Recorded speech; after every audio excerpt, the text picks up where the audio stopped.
Sabrina 2000s comic, issue 17. The story starts out with Harvey walking away mumbling and annoying Sabrina after an argument. Zelda says that her relative always said you can't live with men, but can't turn them into salamanders either. Yes you can, you're a witch, but I guess the point is that it's illegal and disapproved of.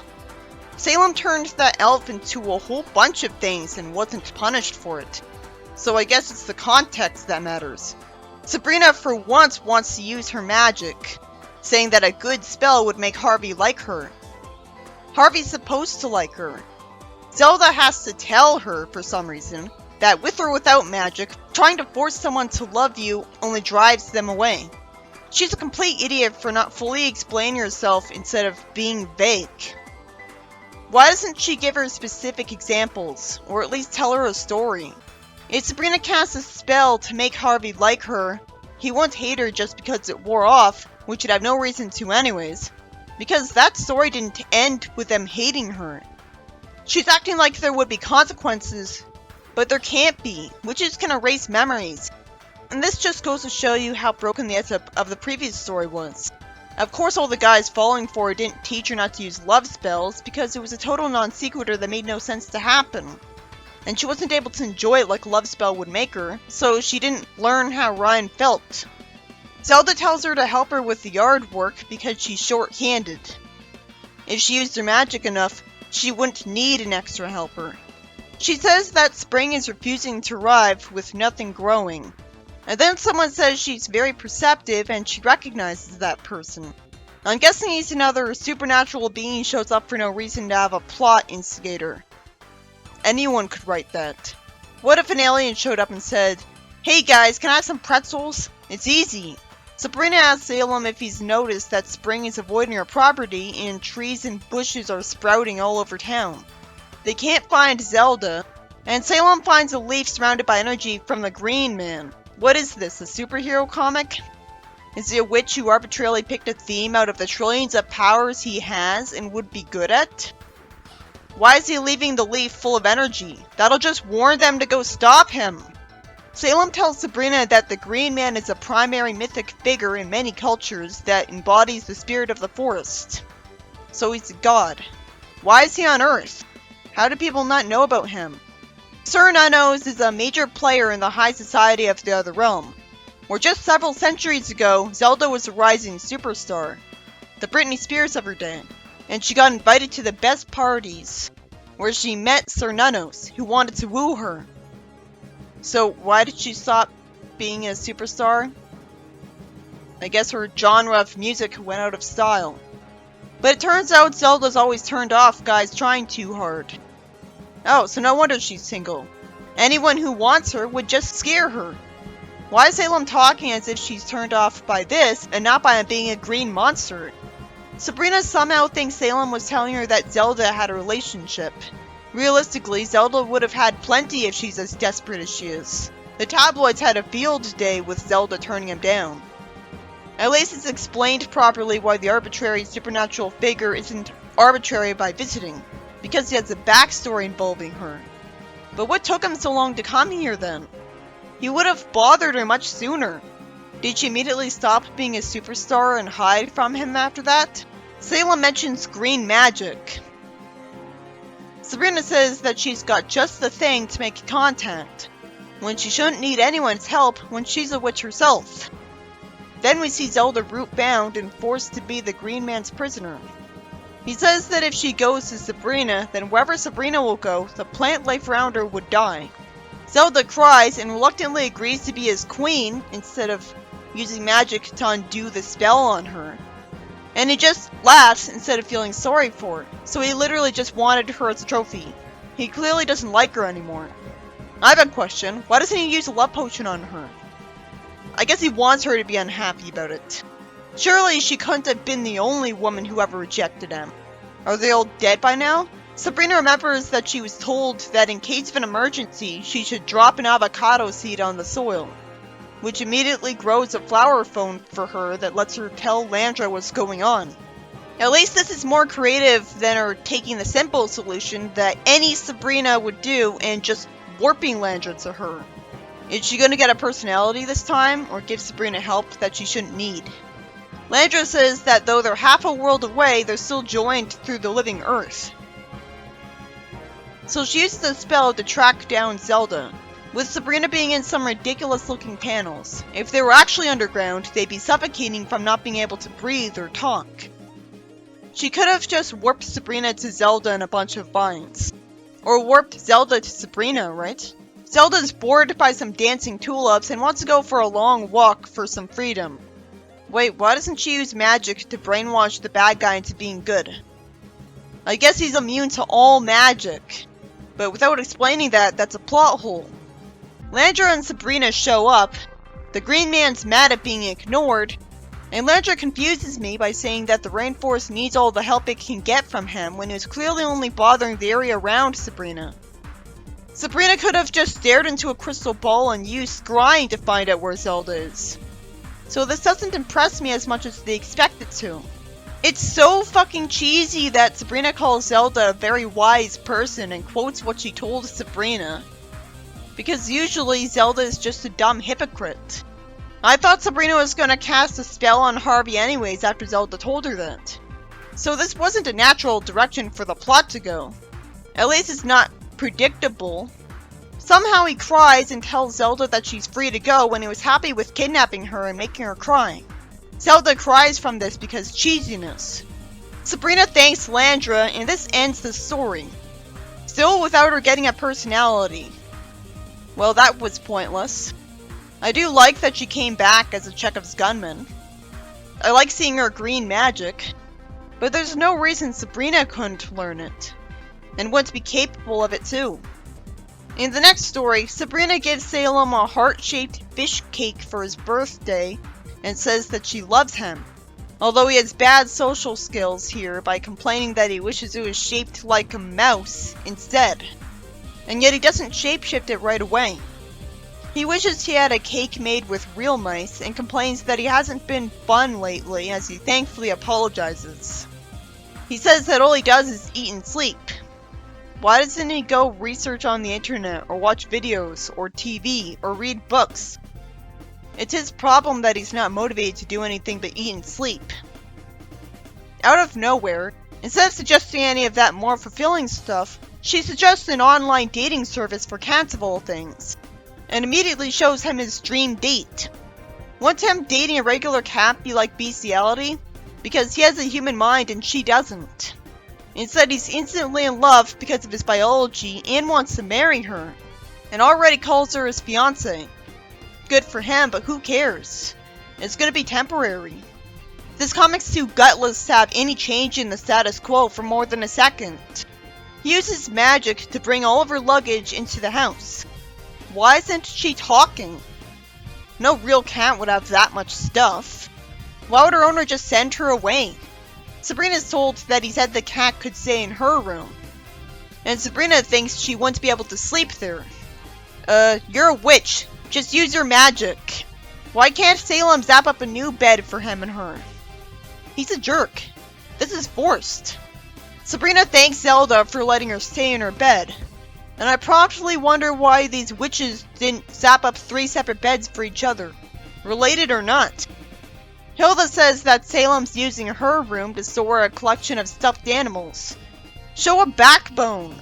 I guess she's letting him do this because she feels sorry for him and thinks it's about time he got a girlfriend. He wakes him up in the morning with the odor of a pile of fish that she wanted to eat. How did he know she wanted that if she doesn't talk? He just zapped it up for himself. Still, it's sad that Salem's just ruining things for himself without thinking. And that the witches are being punished for doing the good deed of trying to cheer him up. Salem bothers Sabrina because he expects her to like cat opera. And suddenly Sabrina asks him why he's letting her take over the house. And Salem says the unlikely phrase that he's just bewitched by love. Oh, so it's actually explained instead of him just being an idiot. Which it easily could have been. The idea of that white cat being evil seemed familiar to me right away. Sabrina reads a book about witches and finds out that Militia turns itself into a cat to take advantage of cats and their families. Sabrina's family turns themselves into cats and claim to be Salem's other 3 wives. And out of nowhere, Melicia's true form turns out to be a stereotypical green-skinned witch. Even the 70s comic didn't go that far, and it just makes me wonder why Sabrina's family doesn't have green skin. We haven't seen a witch like this in Sabrina since the Archie's Madhouse days. It seems hypocritical that she gets jealous and mad at Salem when she never actually loved him and just wanted to take advantage of him. So why should she care if he has a bunch of other wives? She doesn't have to leave. They should have been written to say that they want her out first. Also, all of them claiming to be his wife doesn't make her suspicious. Possibly because polygamy is more common in the other realm. So she assumes he's like that. She threatens to turn him into a bug, and she would have done so easily if she just did it instead of talking. She's told she's outnumbered, so she warps away, and Salem asks what happened and where is he. Sure, it's fortunate for him that he doesn't remember any of this. Why was she so generous as to make the love spell have no consequences after getting broken? It doesn't matter if she was outnumbered. All she'd have to do is point to freeze them all in time and warp them to their deaths. The story ends with Salem getting to enjoy himself with a bunch of food, thankfully. And Sabrina's happy about it, while Hilda isn't for no reason. In the comedy page, Chloe asks Sabrina if she got the latest Harry Potter book, and she hasn't. And she thinks it's cool because it's a book about witches, while Sabrina just finds that boring instead of all the more relatable. She could also find it to be escapist fiction because it's nothing like her life, because Harry's in a magic school all the time while she has a boring life. Meanwhile, in iZombie, the first episode had the zombie protagonist buy a zombie book, and she loved a TV show about zombies, even though they weren't like her. And Harry Potter's absolutely nothing like her life. She still gets to live with her family. So the comedy page ends with Salem somehow accidentally making Quigley's cactus a being that can run around with a smile, while Zelda's about to fly her broom to the store. And Hilda's using magic to dust telekinetically. I'm glad they're using magic casually at least. In the next story, speaking of casual magic, Sabrina's aunts give her new clothes and ask what she thinks, and Zelda asks her to please try to choose an outfit before these clothes go out of style. Somehow Sabrina expects me to believe that she doesn't have the power to conjure up new outfits by herself. We know she can summon stuff from this comic. Somehow the aunts don't get the idea that she's only inexperienced with magic because they refuse to let her use it. Hilda says that she's been trying for an hour, and decides to teach Sabrina some fashion magic, or they might never get outside again. Why don't they just take her shopping at the mall? Sabrina talks about entire outfits being conjured up, and yet she doesn't act morally opposed to this and explain that this is no better than if she conjured up a patty toy. Won't her aunts be opposed to doing this because, oh, it's wrong to do this instead of buying her clothes? I'm glad they aren't, so they can feel like witches actually would for a change. Sabrina's shown a floating witch's brew ice cream float, and Hilda tells her that once Sabrina drinks it, she only has to say an item of clothing, and the one she's wearing will magically change. How does it know what to make her shirt look like? I wonder how this is gonna somehow be written to backfire because the writer is jealous of Sabrina. You'd think if the writer wanted to go for a moral lesson about why this supposedly shouldn't be done, he'd have a character that's trying to make legitimate money off people buying his clothes. And Chloe even mentions that she has to shop for her clothes, and Sabrina might feel guilty about not buying clothes anymore. Even then, compared to selling conjured up clothes, a real unfair advantage, that's nothing. Sabrina says that since she and Chloe are the same size, she can conjure up some clothes for her too.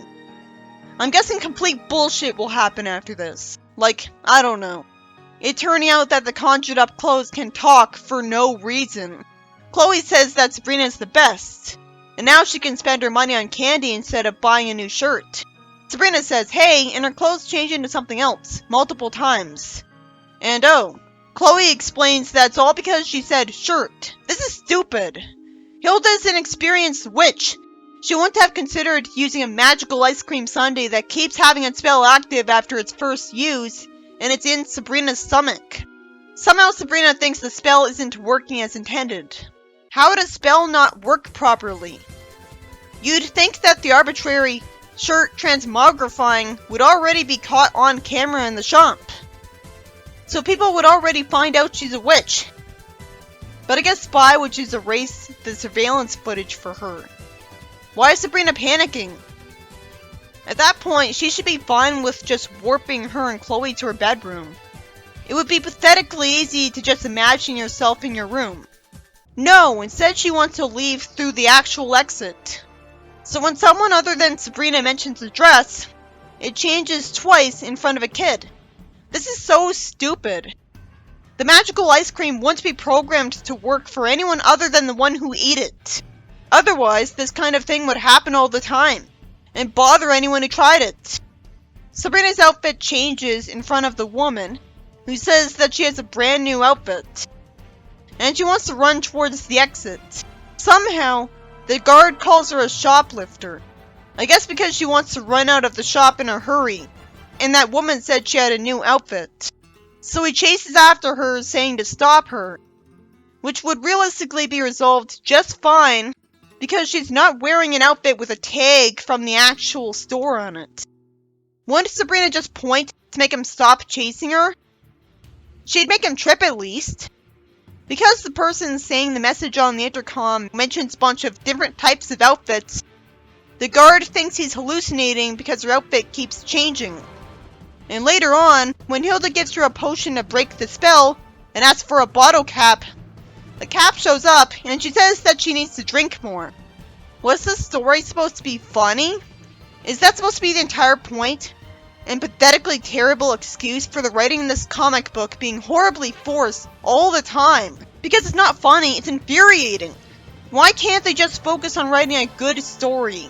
This kind of concept of her clothes constantly changing with magic would only make sense if she was being antagonized by an evil witch.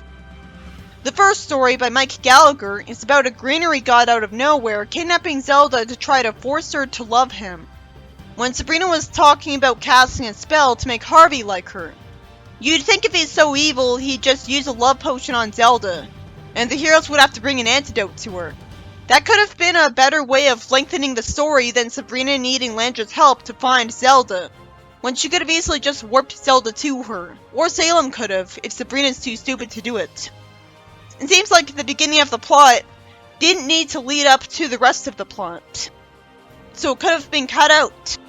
The Green Man was making it so that Spring wouldn't show up on Sabrina's property. But if he's punishing Zelda for rejecting him centuries ago, what took him so long? This plot wouldn't have happened. How did Sabrina actually talk him out of it? Wouldn't they just brainwash him out of it? At best? And it didn't develop Landra's character at all. She was only there to be a plot device. The second story, by Angelo, is about Salem being brainwashed by a transformed witch into loving her and catering to her every whim, when as a witch, she could cater to herself. So it's also about her being desperate for a boyfriend. And yet she thinks it's a deal breaker that he supposedly has several other wives and doesn't just warp them to a volcano. Instead, she warps away. It wouldn't matter if she's outnumbered. She would freeze them all the time anyways. Somehow nobody was creeped out by Salem wanting to marry a regular cat. I'm pretty sure I have the story.